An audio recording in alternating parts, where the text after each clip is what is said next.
नमस्कार दोस्तों, मैं ओम दुबे आप लोगों को सीबीएसई बोर्ड क्लास 10th जो कि 2021 में मई में एग्ज़ाम होने वाला है उसके लिए आपका मैथ में प्रिपेयर कराऊंगा।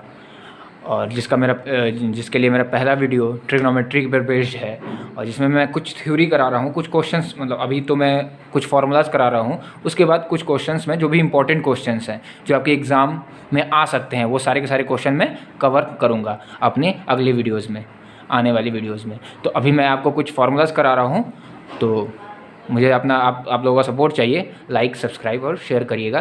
तो सो लेट्स स्टार्ट।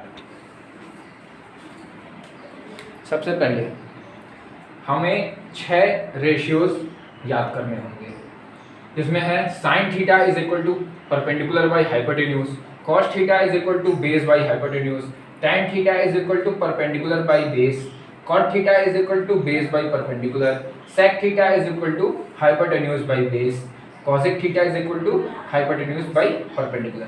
अभी कुछ लोग कंफ्यूज होंगे कि परपेंडिकुलर क्या होता है, हाइपोटेन्यूज क्या होता है, बेस क्या होता है।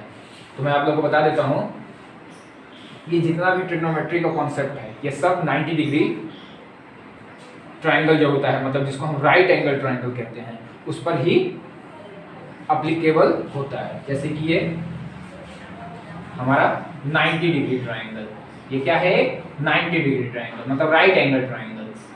इसको मैंने नेमिंग दे दिया ए, बी और सी।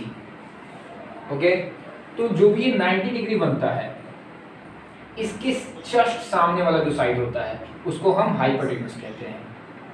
हाइपोटेन्यूज।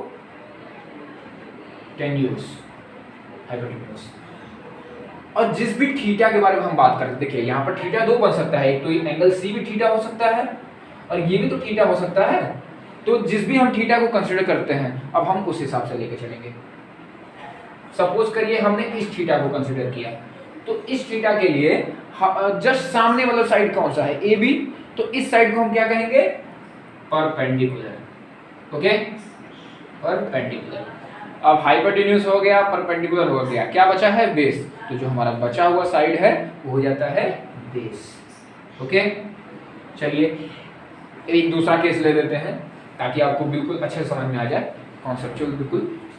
यहाँ पर एक 90 डिग्री ट्रायंगल और मैंने बना लिया, मतलब राइट एंगल ट्रायंगल। तो इसके ये तो हमारा फिक्स है कि 90 डिग्री यहाँ पर भी बनता है, उसके सामने वाला साइड हमारा हाइपोटेन्यूज हो जाता है। ओके, ए बी, तो यहाँ हमारा ए सी क्या हो गया, हाइपोटेन्यूज हो गया। अब मैंने कहा कि मैं इस बार ये थीटा कंसीडर कर रहा हूँ। ओके, एंगल ए को मैंने थीटा माना, तो जस्ट इसके सामने वाला साइड क्या है, बी सी, तो अब हमारे लिए ये परपेंडिकुलर हो जाएगा। ओके, इस केस में क्या था, थीटा ये थे हमारा, एंगल सी हमारा थीटा था, तो जस्ट इसके सामने वाला साइड क्या था, ए बी। लेकिन इस बार हमने एंगल ए को थीटा माना है, तो इसके सामने वाला साइड क्या है, बी सी, तो हमारा बी सी इस बार क्या हो जाएगा, परपेंडिकुलर हो जाएगा। ओके, और क्योंकि ये परपेंडिकुलर हो गया, ये हाइपोटेन्यूज, तो हमारा बेस क्या हो जाएगा, ए बी, तो ये हमारा हो जाएगा बेस ए बी।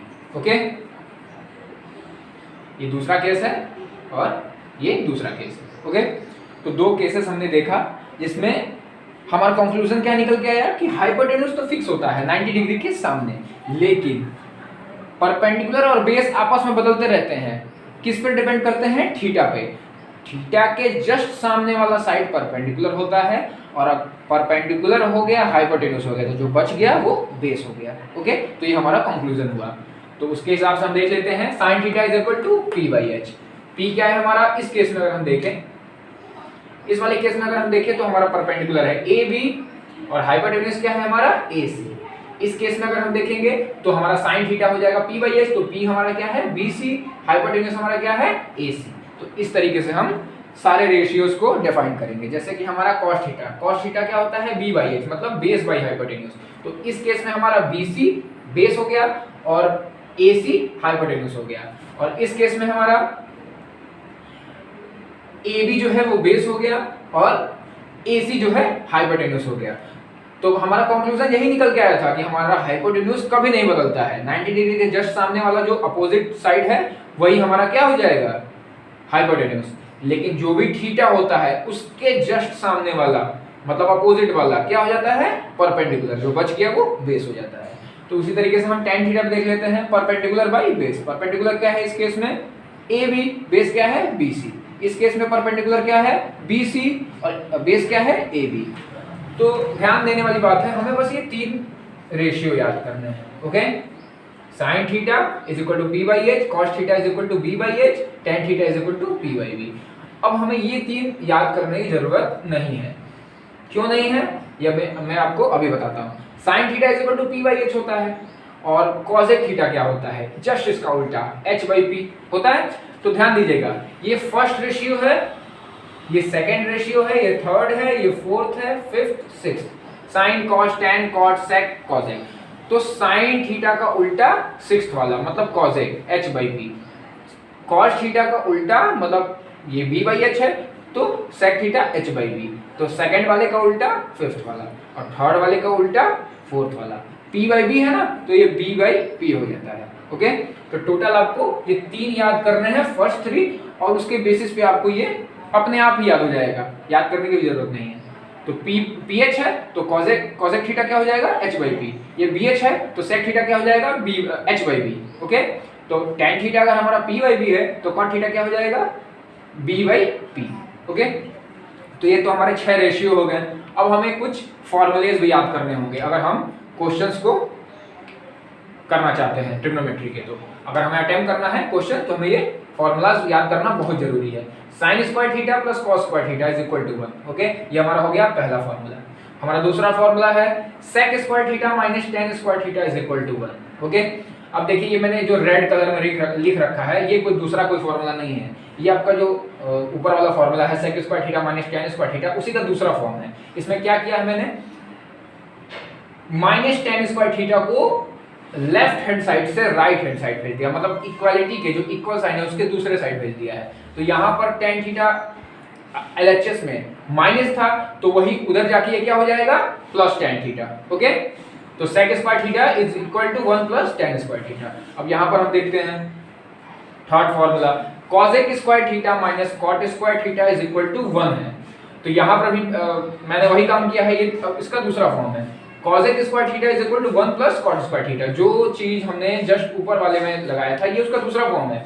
मैंने क्या किया था, tan स्क्वायर थीटा को उधर भेज दिया था, जिसका साइन बदल गया था, ये माइनस था उधर प्लस हो गया। वही केस हमने, वही चीज हमारा इस केस में भी हुआ है। माइनस cot स्क्वायर थीटा को हम उधर भेज देंगे तो क्या हो जाएगा प्लस cot स्क्वायर थीटा। तो cosec square theta is equal to 1 plus cot square theta. ये सब आपको मगअप करना होगा, सब याद करना होगा, तभी आप क्वेश्चन अच्छे से अटेम्प्ट कर पाएंगे।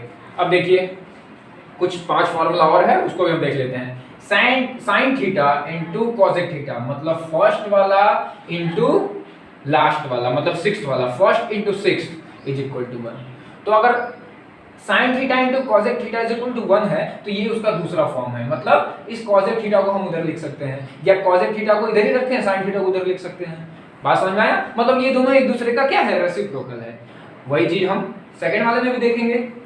cos theta into sec theta is equal to 1 है, तो cos theta is equal to 1 by sec theta हम कर सकते हैं, या सेक को यहीं रखेंगे और cos को उधर भेज देंगे, तो बात तो सेम है, ये दोनों एक दूसरे का रेसिप्रोकल है। अब tan theta into cot theta is equal to 1 होता है, तो tan theta is equal to 1 by cot theta लिख सकते हैं। फॉर्मूला एक ही है, ये उसका डिफरेंट फॉर्म है, इसलिए मैंने इसको डिफरेंट कलर से रेड कलर में लिख रखा है, आपको दिख रहा होगा और आप इजीली इसको समझ रहे होंगे। tan theta into cot theta is equal to 1 होता है, तो tan theta is equal to 1 by cot theta, मतलब हम cot थीटा को भी यहाँ रख सकते हैं, tan को उधर भेज सकते हैं, तो कोई फर्क नहीं पड़ता।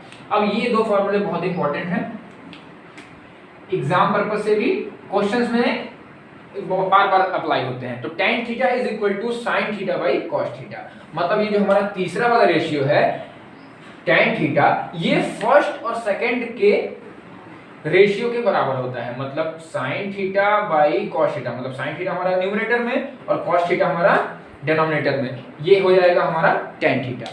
अब अभी हमने क्या पढ़ा था कि tan थीटा और cot थीटा एक दूसरे का रेसिप्रोकल होता है, तो अगर रेसिप्रोकल होता है तो tan थीटा अगर sin theta by cos theta है तो cot थीटा क्या होना चाहिए, cos थीटा ऊपर चला जाएगा, sin थीटा नीचे आ जाएगा, तो ये cot theta is equal to cos theta by sin theta. तो ये दो फॉर्मूले एक बार मैं फिर से देख लेता हूँ। tan theta is equal to sin theta by cos theta और cot theta is equal to cos theta by sin theta. तो ये रहे आपके टोटल 1 2 3 4 5 6 7 8 9 10 11 12 13 14, ये 14 फार्मूला आपको बिल्कुल मगअप कर लेना है, बिल्कुल याद कर लेना है, तभी आप क्वेश्चन अच्छे से अटेम्प्ट कर पाएंगे और अपने एग्जाम में अच्छा मार्क्स ला पाएंगे। Thank you.